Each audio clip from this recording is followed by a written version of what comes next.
Writing polynomials given zeros. It just means that if we're given the solutions, we're going to go in reverse back to the original polynomial that it came from. So the first one I have up here is kind of a basic form where I just have two zeros given, being 2 and a negative 3. So I'm thinking in reverse of, all right, well, what was the factored piece that a 2 and a negative 3 came from? Well, a 2 came from x minus 2. A negative 3 came from x plus 3. That would be the two binomials where those two zeros came from. Now, if I multiply it out, x squared plus x minus 6, there's the polynomial. In this case, it's a quadratic where those zeros originated from, or where I've got those values. Now, as far as the sign change, the way you want to think of it is, well, if x equals 2, then x minus 2 is 0. There's where I got that binomial. If x equals negative 3, then x plus 3 is 0. There's where that binomial came from. Let's take this a little bit further.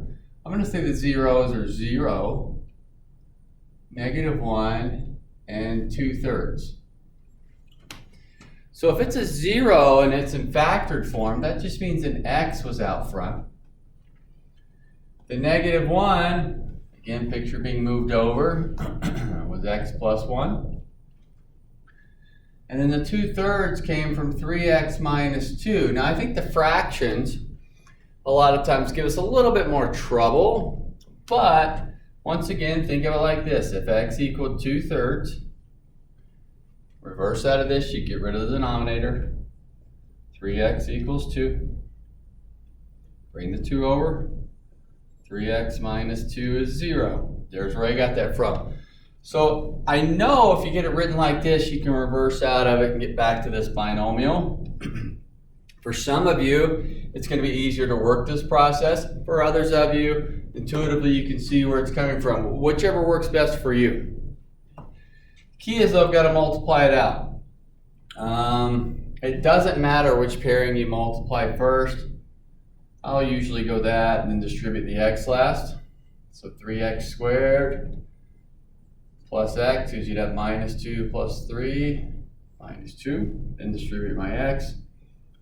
3x cubed plus x squared minus 2x would be that polynomial. Now, when we bring in, say, imaginaries or irrationals,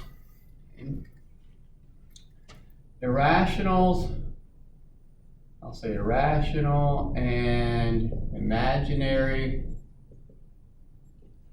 zeros exist in conjugate pairs.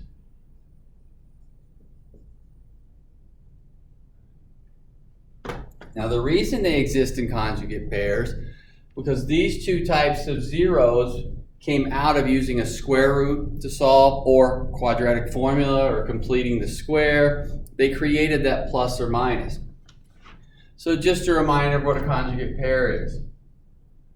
You have the positive and the negative. So that's an irrational conjugate pair. Here's an imaginary conjugate pair, plus and a minus. And here's that complex number where I can mix the real and the imaginary. If I have 1 minus 3i, 1 plus 3i would be the conjugate pair. That's what it's referring to. So if we're asked to build a polynomial and we have one of these sitting in there. So for example, let's say I have a 3 and a negative root 5. And I'm told that those are my two zeros. I automatically know that there's really 3 zeros there. Because if I have a negative root 5, I've got to have its conjugate pair. I would not have gotten a negative root 5 without a positive root 5. So if I had that positive root 5, I'm just going to write below here, I know there's a positive root 5. So I'm going to set up my binomials, x minus 3, x plus root 5, It's that opposite sign, and then x minus root 5. Now we've got to multiply this thing out. My suggestion would be when you have imaginaries or you have irrationals, I would multiply those two out first, because the radicals are in, we get an imaginary one up here in a minute, those pieces would cancel out. So if I multiply these two out first, and the reason they'll cancel is because they're conjugate pairs. So I'd have x squared, look at the outside and inside parts, they cancel because one's positive, one's negative, minus square root of 5 times square root of 5 is 5. It's really square root of 25, which reduces to 5. Now I'm multiplying this, x cubed minus 3x squared minus 5x plus 15. That would be that polynomial that would generate that. How about, let's go negative 1/2 and 3i. Let's get a fraction mix in there. We saw a fraction a few minutes ago. So if you need to, go out to the side, and we're going to say x equals negative 1/2. So that would actually be 2x plus 1. X minus 3i, but that's an imaginary, so I know there's also a negative 3i. I know that for a fact. So that means my third one would be x plus 3i. So I have 3 zeros. I'm going to end up with a cubic here function in the end. I would still go multiply those two first.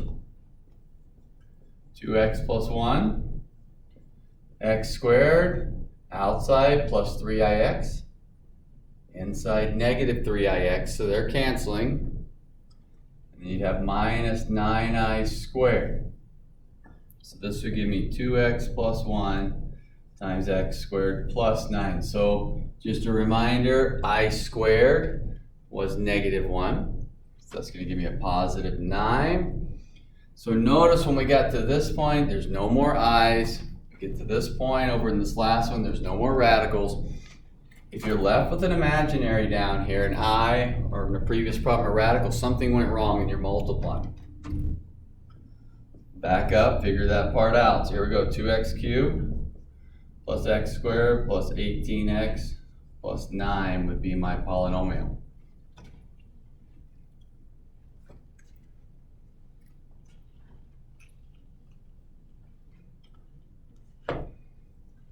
Different look here. Let's say there's a 0, we'll go a negative 4, and we'll say a 2 plus I. Make something up. So this would be a 4th degree polynomial. My 0 and my negative 4 are fine, but if I have a 2 plus I, what I know is I must have a 2 minus. I have got to have that conjugate piece there. My setup, remember 0 came from the x in front. Negative 4 came from x plus 4. So just mixing a couple things we saw before. 2 plus I comes from x minus 2 minus I.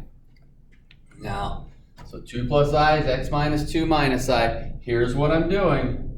If x equals 2 plus I, picture both of these coming back over. X minus 2 minus I is equal to 0. There's where I got that piece from. So same idea I was doing before. Looks a little different with a binomial here. The last one, x minus 2 plus I. So again, picture these two coming back over. Minus 2, then a plus I. Yes, the multiplication is worse, just because you have more to multiply. It's still something you've done before at this stage. You know how to multiply.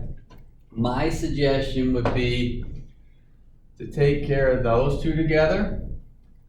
Now you can go ahead and do these if you want. That would be x squared plus 4x. But I definitely want to work those two together because all of the i's should cancel. If the i's do not cancel, then I've made a mistake somewhere. I'm going to stop right there, look back, see what happened to my multiplying.